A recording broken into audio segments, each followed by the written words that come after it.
Story 1. The general feeling I have is to ask you to step back. If you want to undermine your own country, that's your choice. Please stop trying to impose your ideas and plans on other countries. You approach us with trade deals that require lowering food standards and accepting questionable agricultural practices. You also demand changes to our laws to align with your preferences. Additionally, we plan to fund groups in your country opposing abortion because we disagree with your stance on that issue. It would be best for you to focus on your own country. Story 2. I wonder if this is what the original poster is referencing. Story 3. Any government knows that to submit to this kind of pressure would be a disaster. They would become unelectable overnight. There will always be voters who agree with anti-trans and anti-diversity, equity, and inclusion sentiment, but it is a slippery slope. Furthermore, if we become subservient to the United States, it will harm our chances of aligning with Europe and Australasia when China, Japan, and India decide to cut off the United States and form a new trade power. Story 4. Let me express this diplomatically. I strongly disagree with that individual and his supporters. Story 5. I will take no lessons on freedom of speech from a country that disappears its residents off the streets without due process and sends them to extraterritorial prisons rife with human rights abuses, particularly when they have threatened to do the same to those who are outspoken about the practice and the current direction of politics in general. I have canceled a planned trip to the United States next year because I do not trust that my devices will not be searched and that there will be issues as a result of online criticism of the U.S. government. This is a significant issue for freedom of speech. What are the issues the United States has with the United Kingdom? Was the incitement of violence that led to riots punished? I am quite okay with that.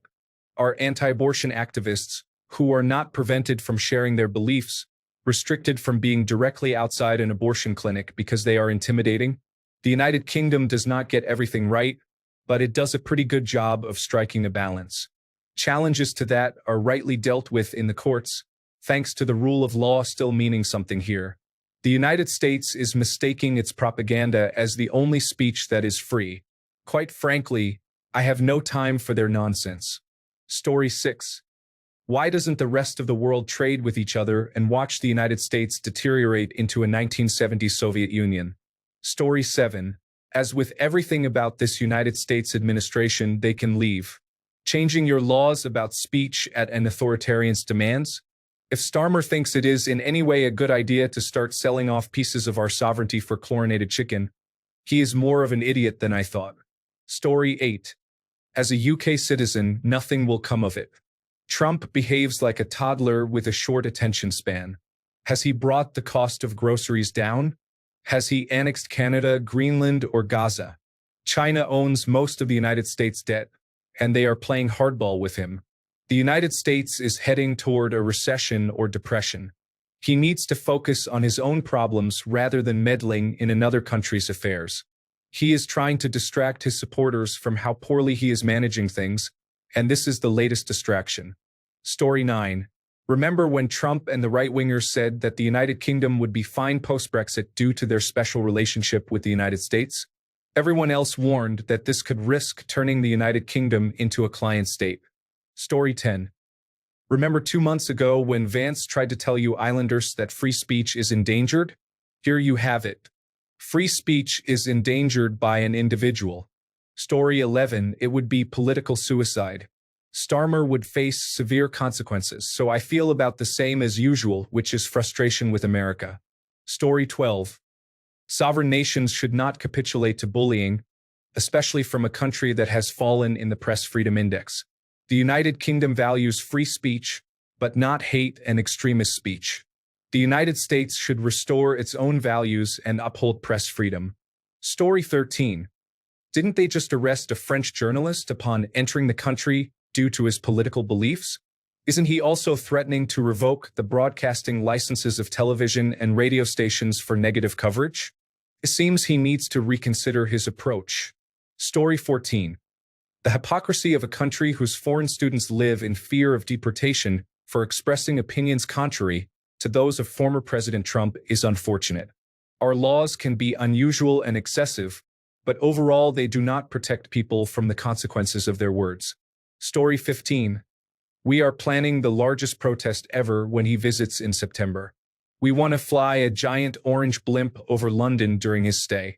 The general consensus is that he is unwelcome, as are his trade plans. Story 16. I am a dual British and American citizen. In this instance, I hope the United Kingdom tells the United States to depart, and they will have my full support. Story 17. Anyone who has discussed sovereignty in recent times should be concerned about this. A foreign power has no place in making domestic decisions for the United Kingdom. Consistent application of ethics is important. Even if the outcome is something you support, the mechanism is deeply problematic. Story 18. We have freedom of speech. As adults, we understand that freedom is tempered by responsibility and should not cause harm to others. It can go do one. Story 19. I don't think you're missing much. America is rapidly heading toward fascism, and it's alarming to witness. Donald Trump and his associates are pushing the country backward at a disturbing pace. Story 20. I, for one, can't wait to see the Brexiteer sovereignty crowd rise up against this international meddling. I'm sure it will happen any minute now. Story 21. Nazis only make friends by creating other Nazis. America is about to discover that it is irrelevant. Story 22. It is worth noting that the lack of any response from Starmer is due to Friday and Monday being public holidays in the United Kingdom.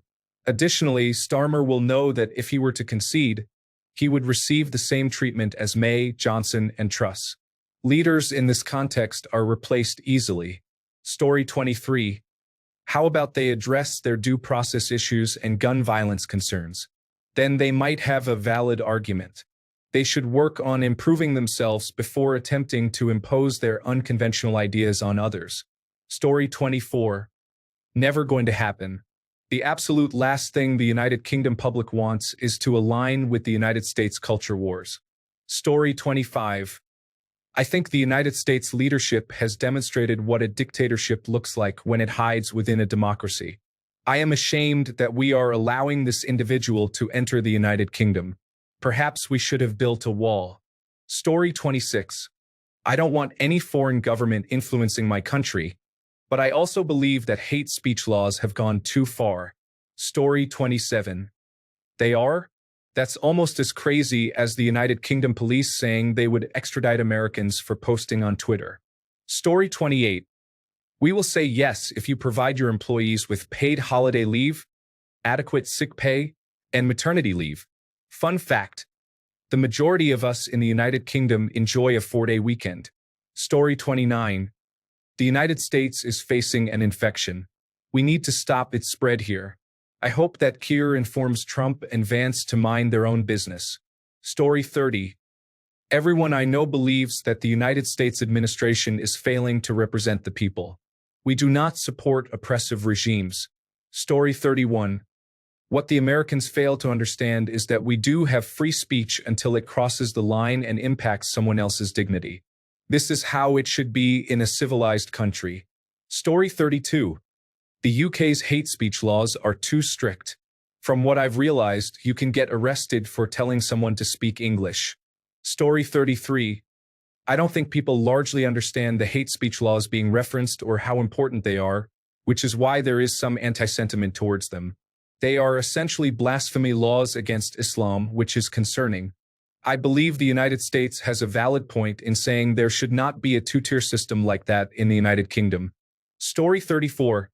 The United Kingdom's hate speech laws are relatively brief provisions based on decades-old public order laws. They state that a person who uses threatening, abusive, or insulting words or behavior, or displays any written material that is threatening, abusive, or insulting, is guilty of an offense if they intend to stir up racial hatred or b. Considering all the circumstances, racial hatred is likely to be stirred up. Free speech is protected by law through both custom and the European Convention on Human Rights, which is approximately 40 years old. The reason it has been in the news is that some police forces have overreacted in policing online social media comments, while more serious crimes remain unaddressed. The UK may claim they will repeal these laws, sign agreements, and then merely reformat the same legislation. These laws are generally covered under offenses against the person that have existed for centuries, where harassment constitutes a breach of the peace, making these laws extensions of that concept. Scotland has its own set of laws, which, to be candid, have suffered from poor drafting. They had to repeal certain regulations in 2012 due to the overly broad nature of the laws related to football. So any comment about, but Scotland implies that the Scottish National Party has difficulties in drafting effective laws and managing infrastructure projects like ferries. Story 35. I think we should tell them to leave, and we will check in again in about 4 years to see if the adults are back. Any agreement with this group isn't worth the paper it's written on. Story 36. From the discussions I have had here tonight, it is clear that the United States does not understand that there is no law specific to the United Kingdom, let alone what the laws in England and Wales, Scotland, or Northern Ireland are. Therefore, I am not going to worry about it too much. Story 37. I hope our government has the courage to confront that individual rather than allow those authoritarian figures to speak as they please. Story 38. I would say to stop with your fascist nonsense. On the other hand, I believe Starmer is so weak that he capitulates easily. Story 39. I feel that Trump can go away. I don't like what he is doing to the United States, and I definitely don't want any of his influence here. If the government caves to his demands, I will lose a lot of respect for them. Story 40. No one in their right mind would welcome or defend hate speech laws. Trump truly highlights the ignorance in people. Story 41. I believe most of us share the same sentiment. Please leave us alone and mind your own business. Story 42. I think they will be too busy trying to save the United States from collapse after provoking China. China planned ahead decades ago and ensured the Western world, especially the United States, was completely reliant on them. Pretty much everything Americans use requires Chinese chemicals or materials. I doubt they could actually go to war with China because they are so reliant on China. The raw materials for their weapons, explosives, and bullet propellant probably come from China. I know nearly all fertilizer in the United States comes from China, so they could stop exports and force the United States into submission if they chose to do so. The United States lost to China 30 years before they decided to make it a fight. Story 43. Extortion is not usually a great opener for a negotiation, and given the ever-changing nature of their policies, I think we will just wait it out. Story 44. They should focus less on other countries and stop persecuting people protesting against Israel, which uses American-made bombs to kill civilians, innocents, tiny children, and babies. Why isn't he demanding the same of Turkey, Saudi Arabia, Israel, and the United Arab Emirates? Story 45. The individual in charge demonstrates a God complex, believing he controls the entire world. His influence has exceeded reasonable limits. The best course of action for world leaders is to extend a unanimous invitation for him to step down until his reign ends. Story 46. It is disappointing that such attitudes emerge from a country that prides itself on being free and accepting, like the United States, which has greatly benefited from its diverse minority communities that are now being overlooked. Story 47. I will move to France or anywhere in the European Union and seek asylum from any more unreasonable behavior. I have a better solution. Why don't we support individuals of diverse backgrounds and identities, and they can have those who promote hate and discrimination? Story 48. I'm sure the next thing will be that he wants the United Kingdom to be the 52nd state after Canada. It's like watching a child learning to speak. They say the most foolish things. If I were any other country, I would stop paying attention to him. The United States is in a difficult position until we can unseat this unpredictable leader. Story 49. Rot in hell. This country didn't fight this long for civil rights just to let another country pressure us into giving them up. Story 50. We are watching what Starmer and the King do very closely. If we see capitulation, we will keep an eye on the news. Story 51. I have been a Labour voter all my life, starting as a believer in the policy and later more as a way to keep the Conservatives out, as Labour lost its original purpose. If they were to agree to this, I would never vote for them again. It is totally unacceptable for any reason. Story 52. Keir won't do this for political reasons. It would look bad. He will likely make a spectacle about not kneeling to America and how strong he is, when in reality he is not allowed to do that because of the European courts. Story 53. I believe the United States should stop telling us how to run our country. They are not the authorities of the world. In fact, they are now a laughingstock. It is time they ceased interfering where it is unwelcome. Story 54. I am a dual citizen, British and Canadian. I oppose their ideology and bullying tactics. I reject their desire to extort and impose, insisting their victims show gratitude. I disapprove of their opportunistic stance, claiming victory while playing both sides. I apologize for the frustration. That sentiment reflects my Canadian background. We are not amused. Story 55. I'm sorry, but we're trying to convey a message to the United Kingdom. It feels like we are the embarrassing relative that nobody invites to birthday parties. Is this about the American who told someone to speak English because they had an accent? That is clearly hate speech. Story 56. I strongly support free speech and believe our hate speech laws are excessively harsh. I would advocate for their abolition if it were up to me. I also find the excessive support for laws designed to suppress free thought and discussion among people in the United Kingdom, particularly on platforms such as Reddit, quite concerning. This attitude is fundamentally opposed to the proud cultural history of liberty and freedom of thought in the UK. That said, it is clear that Donald Trump and J.D. Vance have no genuine interest in free speech. They appear to want to use it as a means to promote harmful ideologies on a large scale, aiming to manipulate the populace into blindly following their version of the United States. Therefore, I feel conflicted about the situation. Story 57. I think you all should ignore the extremists who are taking over my country. Please do not give them more power by entertaining their demands. Treat them like children making demands from the kids' table at a family gathering. Story 58. They would likely be better off addressing their gun violence issues rather than complaining about how freely people in other countries express their opinions online. In fact, the United States administration deserves little respect for their views. It is a failed state. Story 59. Just so you are aware, the constituency of people you will encounter on Reddit will be overwhelmingly left-leaning, so you likely will not be getting an accurate picture from the responses here. Donald Trump is not popular, but the authoritarian nature of our police is not either. I, for one, welcome this move. Story 60. If Americans want to contribute to discussions about our laws, they are welcome to first pay the overdue taxes from the past 200 years before we sit down to talk about it. Story 61. As an American reading the comments lately, I apologize that my government is not functioning well. Story 62. My main takeaway is that the same people who supported Brexit are now happily handing over sovereignty to the United States.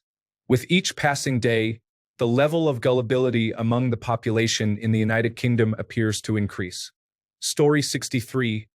I feel some of our laws regarding speech are starting to veer towards something that can and will be abused by authoritarians. That being said, Trump can go away. These are our laws to change, not his. Story 64. Our laws on hate speech are problematic. It often feels like we punish people for using offensive language more than we punish actual crimes. I personally know an individual who is engaged in stalking, arson, and harassment, and they only faced repercussions for making calls at inappropriate times of the night, not for setting someone's car on fire. That said, I am frustrated with the United States. The sooner the world forgets about them entirely, the better. You know you have made significant mistakes when you are right about a particular topic, and people still refuse to listen to you. Story 65. The Independent is not a reliable source of information. Here is some attempted fact-checking by Snopes. To clarify, we are discussing hate speech laws and not freedom of speech laws. While the online hate speech laws may have been well-intentioned, they have been widely abused to harass and silence people in the United Kingdom. With that out of the way, the United States should mind its own business. Story 66. I am in the United States, and this country has an inherent difficulty minding its own business. That said, criminalizing speech is a form of control. I am openly gay and understand what hate speech entails. However, I want those with homophobic views to identify themselves. Allowing them to speak and reveal their beliefs is the easiest way. Once hate speech is banned, any other speech that offends someone could be banned as well. Those who are offended by derogatory terms better think twice before facing consequences. Story 67. I suspected they would try something like this. If this is the tactic they are using, I would rather we simply walked away from any trade negotiations and concentrated on building alliances with other nations. We already have pressure groups from the United States trying to influence us, so I think any yielding to accommodate them would set us on a dangerous path. Story 68. I dislike our hate speech laws and would generally prefer to adopt a legal position on speech that is closer to the United States, as I find our libel laws excessive. However, I have no patience for foreign governments intervening in what is fundamentally an internal matter. We have a perfectly appropriate democratic process for addressing these issues, even if I do not agree with its current outcomes. Story 69. Never change. I think it's hilarious when people go to prison over jokes or because they prayed silently on their own property. Story 70. Unsure if it would succeed, we are more focused on the Equalities Act protections for transgender individuals, which only makes sense if we do not deny their identities. Story 71. Haven't the United Kingdom been arresting people over memes? There was a video of a man discussing a charge he received for a meme he posted 5 years ago in a group chat. It doesn't sound like a place I'd want to be, if you ask me. Story 72. You have to be careful and take everything you see on the internet with a pinch of salt. They cut out what happened before and after so you don't get the full story. For example, the woman arrested for praying outside an abortion clinic was arrested for breaking a court order. There are no police officers going around arresting people for calling someone a rude name. We have free speech and we always have. However, it comes with a certain amount of responsibility. For instance, we can't encourage people to set fire to a hotel full of individuals, because at that point it goes beyond free speech and becomes illegal. Given the way things are going in the United States, we really don't want that kind of restriction on free speech. Story 73. This story was created by the media. Neither side has recognized that these laws are part of the trade agreement. Story 74. We have a socialist government in power now, and we are all willing to face consequences for expressing our opinions. Story 75. I have no hope for the Anglo community. I think they personally despise free speech, so if left to their own devices, they will repeat their actions. Story 76. Honestly, I dislike hate speech laws.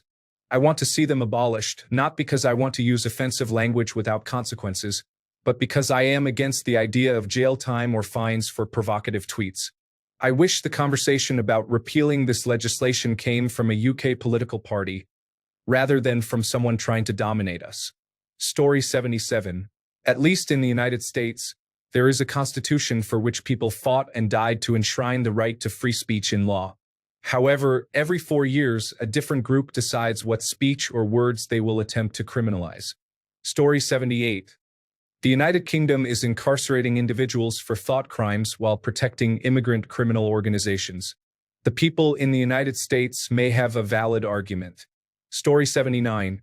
The sentiment about Trump here leans heavily toward negative, approximately 70% to 30%, if not more. The entire premise of Brexit was to eliminate arbitration of our governance from outside sources. Any politician actively overriding our autonomy to acquiesce to a foreign leader who is generally disliked here would see their own popularity and electability suffer immensely. Even Nigel Farage, leader of Reform and a typical right-wing commentator, has been uncharacteristically quiet lately in his repetition of Trump's talking points. One would assume there's little chance of this occurring. However, so far, Keir Starmer is making Neville Chamberlain look completely unsteady. So who's to say he might not buckle? Story 80. Labour is likely to be on the way out in the next election, so I suppose whether they succeed depends on who replaces them. Story 81. Don't speak to your mother that way. I brought you into this world. I can take you out of it. Story 82. I have always been against hate speech laws. While I believe that people should not express hateful ideas, I do not think there should be a law against it, as that contradicts the principle of free speech. That being said, I do not support Trump. He has no authority over the United Kingdom, And I would be interested to see how he would respond if the UK demanded that the United States end capital punishment, for example. Since I oppose hate speech laws, I see no issue with expressing my feelings about him. Story 83. It is sad that Europe has turned against freedom of expression that doesn't directly violate others' rights, such as threats or calls for violence, which is where the American Constitution rightly draws the line. Hate speech laws can and will always be weaponized because they target offensive speech. Real progress in society is made by confronting bigotry, not by pushing it underground where it thrives and reemerges stronger than ever. All the progress we've made is because of freedom. It is no wonder that the more restrictive European expression laws have become, the further right people go. It is a dangerous trend caused by pure oppression. Offending others with speech does not violate their rights. Silencing people for offensive expression does violate their rights. Story 84. Follow-up question. Does it not suck having no free speech and being able to be arrested for an ambiguous and poorly defined law? Story 85. In the United States, I can say Trump is terrible, he's foolish, entirely lacking in intelligence. And I am free to express that opinion anytime and anywhere in the country. In the United Kingdom, if I expressed similar sentiments about their Prime Minister or King Charles, I could face imprisonment. It's worth considering. Thanks a bunch for sticking around till the end of the video. Remember to subscribe, and until next time, stay awesome and goodbye.